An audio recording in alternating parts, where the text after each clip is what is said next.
When my wife came home that night, I couldn't hold my thoughts anymore. I had been carrying the suspicion for weeks, watching her late nights and sudden excuses pile up like cracks in our marriage. As she walked through the door, pretending everything was normal, I looked her in the eye and asked, "Do you love him?" She froze for a second before forcing a smile and replying, "Who?" I said the name that had been haunting me, Derek. That was when her face drained of color, and she froze completely.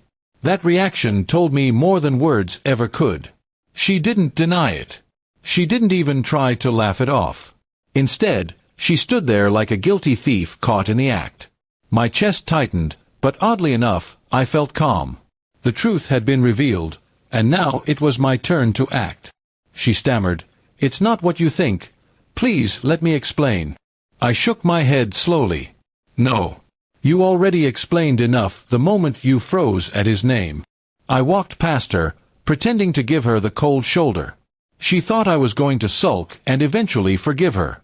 But deep down, I knew I was planning something she wouldn't forget. The next few days, I played along. I let her think I was hurt, but still holding on to hope. She tried to be extra affectionate, cooking my favorite meals, even sending me flirty texts during work hours. But all I saw were the fingerprints of betrayal. I stayed quiet, but inside, I was building my revenge brick by brick. First, I confirmed everything. I checked our shared phone account records, her work trip photos, and even her car's GPS history. Every detail lined up perfectly. She had been meeting Derek at hotels, restaurants, and even parks where they thought no one would notice. My hands shook when I saw the proof, but instead of rage, a smile crept onto my face. Now I had the ammunition I needed. I waited for her birthday to arrive, a day she had been planning for weeks. She wanted a small gathering with close friends and family, something intimate and special. She kept telling me how much it meant to her. That was when I decided the birthday party would also be the stage for my revenge. On the day of the celebration, I acted like the loving husband. I brought home balloons, flowers, and a carefully wrapped gift box. She looked relieved, probably thinking I was finally moving past my suspicions. The house was filled with laughter, chatter, and her closest friends. She was glowing, thinking she had fooled everyone, especially me.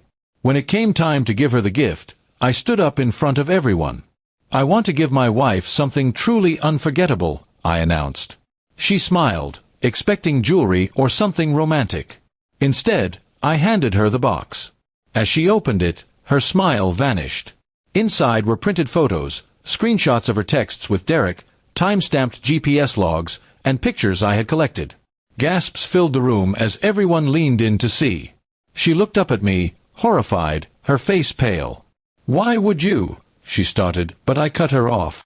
"Because while you were out giving your heart and body to Derek, I was here giving my loyalty to you. And tonight, I wanted everyone to see the truth." The room fell silent except for the whispers of shock.